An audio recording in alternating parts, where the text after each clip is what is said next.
Representative Weiner. Thank you very much, my colleague. For 2 minutes.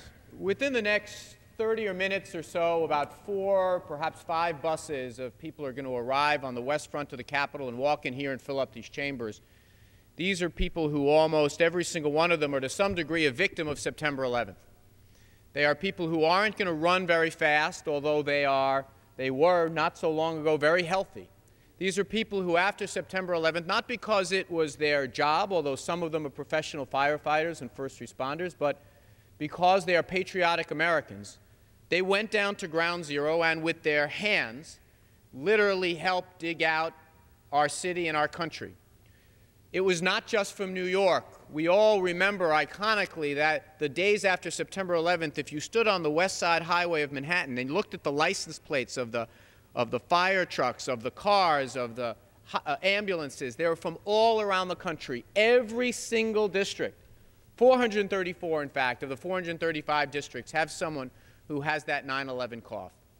9 years later, 900 Americans have died from 9/11 related illnesses. Now they're going to come here and they're going to fill up these galleries, and they don't know from a motion to recommit, from a suspension, they don't know what the rule is, they don't know what the number is. All that they know is that by degrees every single day, they're dying.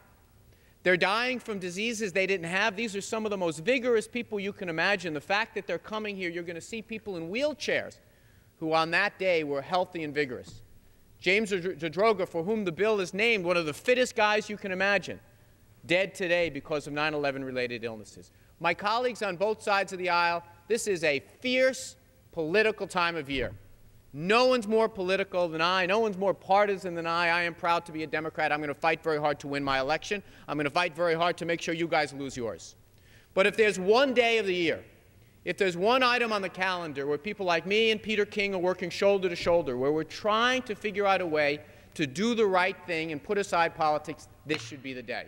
Can I have 30 additional seconds? Yes. I yield the gentleman an additional minute. Thank you. Jones recognized. This is a day that we can stand up and say, you know what? If you really believe philosophically we shouldn't take care of these people, vote no. But let's try not to make mischief. Let's try to talk about this in a serious adult way. And I'm convinced that we're going to do the right thing. And if this is the last thing we do in this Congress, let's, in a bipartisan way, go home to our constituents to say to those people in the galleries, we understand it and we get it. They are the first casualties of the war in Afghanistan. And the amount of money that we're going to spend would not support the war in Afghanistan more than 11 days. These people have been waiting 9 years. Let's not have any more people die because of the attacks of September 11th. Let's pass the September 11th Act that was sponsored by Peter King and Carolyn Maloney and Gerald Nadler. This is something that affects every single district in this country. Let us do the right thing. And if you believe the right thing is to take care of these people, please vote yes on the rule. Please vote yes on the bill. Please vote no on any troublesome amendments to the bill that come up later. And I yield back my time. Gentleman yields back.